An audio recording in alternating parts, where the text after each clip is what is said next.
Hi అండి, ఒక మంచి రెసిపీతో మీ ముందుకు వచ్చాను. అది ఏంటి అని అంటే చికెన్ లెగ్ పీస్తో కబాబు. ఇంట్లో ఉన్న మసాలాలతో చాలా ఈజీగా ఎలా చేసుకోవాలో ఇప్పుడైతే తెలుసుకుందాము. ఘాట్లు పెట్టిన చికెన్ లెగ్ పీస్లోకి కారము, రుచికి సరిపడ సాల్ట్, అల్లం వెల్లుల్లి పేస్ట్, ధనియా పౌడర్, గరం మసాలా, మిరియాల పౌడరు, నిమ్మరసం వేసుకొని బాగా కలిపి 4 నుండి 5 గంటలు నాననివ్వాలి. ఇప్పుడు ప్యాన్లోకి కొద్దిగా ఆయిల్ తీసుకొని ఈ లెగ్ పీసులను స్టవ్ అనేది మీడియం ఫ్లేమ్లో పెట్టుకొని 2 వైపులా ఫ్రై చేసుకోవాలి.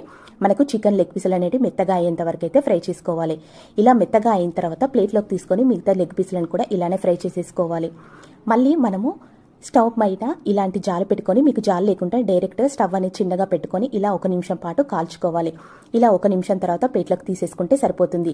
ఇంకొక చిన్న టిప్ ఏంటంటే చికెన్కి మసాలాలు బాగా పట్టించిన తర్వాత మీకు ఎంత ఎక్కువసేపు నానితే అంత చికెన్ కబాబ్ అనేది చాలా జ్యూసీగా ఉంటుంది. నానకుంటే మాత్రం ఈ చికెన్ కబాబ్ అయితే అస్సలు టేస్ట్ ఉండదండి.